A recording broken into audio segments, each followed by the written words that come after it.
We heard some awesome, really concrete ideas, and I think that in order to be logical about this conversation of possibility, we need to be etymological.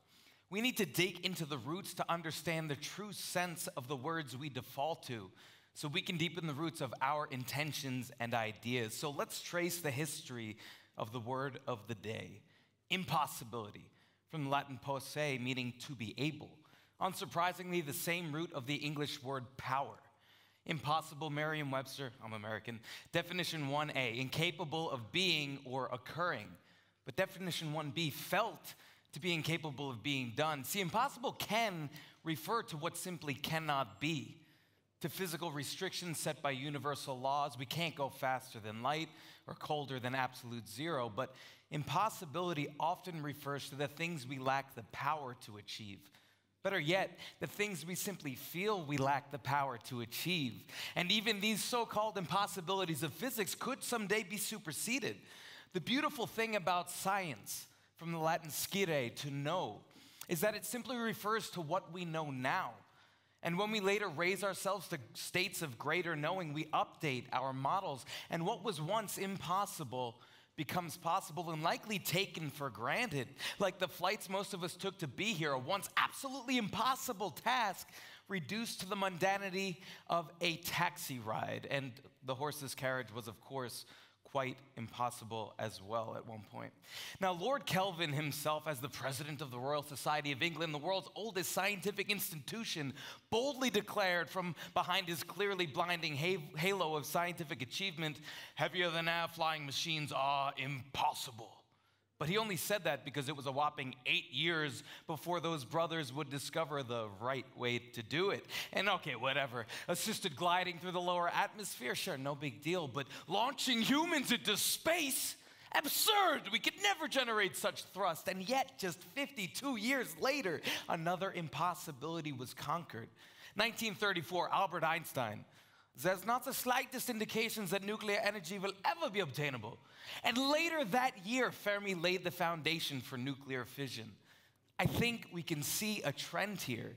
And though 300 million meters per second is now and may always be the universal speed limit, this is not what we are up against. The issues we are here to address are far more social, which means two main things.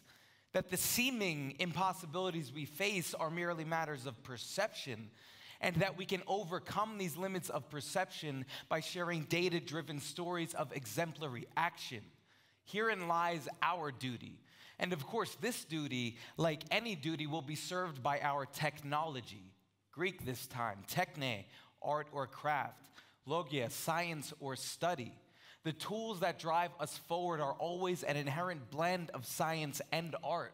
And only through artistic expressions of what we've come to know through science and through scientific inquiry into the techniques we use to craft our stories will we be able to truly span the spectrum and reach people in a way that resonates deeply enough to achieve lasting change.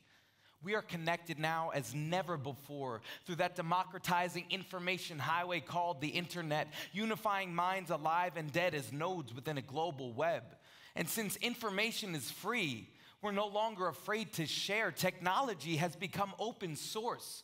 Art and science have become open source. We are united now, not merely as members of a tribe or a city or even a nation, but as a planet within a cosmos where there are indeed and will forever be obstacles to overcome, but they are not insurmountable when we understand how things work, particular people, so that we can work together. And this is why we strive and create and most importantly share, to eliminate that perceived distance between each other, to see beyond the politics and creeds, status and wealth, beyond the species even, to see only fellow threads of life and to strengthen the weave of our shared canvas with our technology.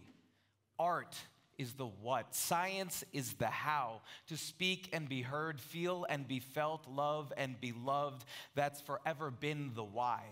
The where and the when will always depend on the who, so let us keep this in mind as we design new tools, which in turn will define how high we can climb for new views of our planet, our cosmos, ourselves, and each other, our future. is truly ours to choose. Thank you very much. I'll be back with more proper rap tomorrow.